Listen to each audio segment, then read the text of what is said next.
5 gram ni saya keluarkan daripada akaun Gap saya. Jom saya tunjukkan cara dia nak keluarkan 5 gram daripada akaun Gap. Jom.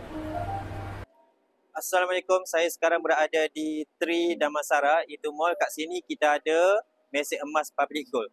Okey, di sini ada pelbagai design emas, semuanya emas 999. Okey, hari ni saya nak tunjuk tutorial macam mana nak keluarkan emas daripada akaun Gap. Okey, daripada akaun Gap saya ni, saya nak keluarkan 5 gram. So macam mana nak buat? Pilih dahulu. Okay, saya perlu pilih dahulu design emas 5 gram. Okay, kemudian klik pada Get Withdraw.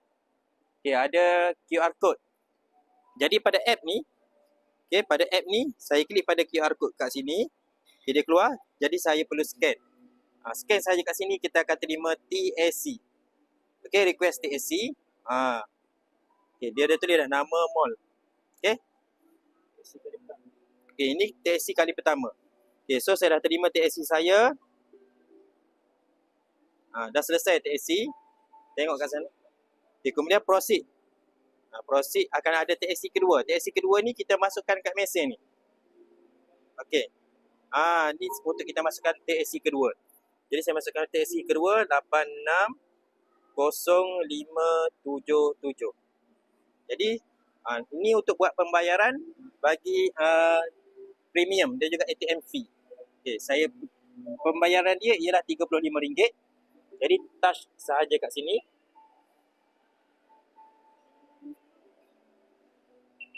Okay, dah berjaya.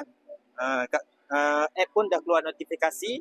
Jadi sekarang ni mesin ni tengah proses nak keluarkan emas 5 gram daripada mesin ATM Gold Bar ni. Jom kita tengok emas tu akan keluar kat sini. Okey, jom kita tengok emasnya. Tengok bekasnya pun dah cantik, dah nampak mewah. Okey, saya dah terima. Ni emasnya ialah emas 5 gram. Okey, emas 5 gram ni. Ni di hadapan dia, ni belakang dia kita ada sertifikat, ada sijil lahir dia. Siap semua sekali. Emas 5 gram berserta dengan bekas yang sangat cantik.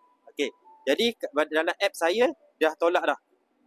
Daripada tadi 5 gram lebih dah jadi 0.45 gram. Jadi boleh tengok sini. Ni bukti pembelian saya lah yang saya withdraw tadi. Okey. Jadi bagi sesiapa yang nak beli emas, nak dapatkan emas bermula daripada serendah 0.25 gram boleh dapatkan kat sini. Nak withdraw daripada Gap pun boleh. Cuma pastikan daftar dahulu.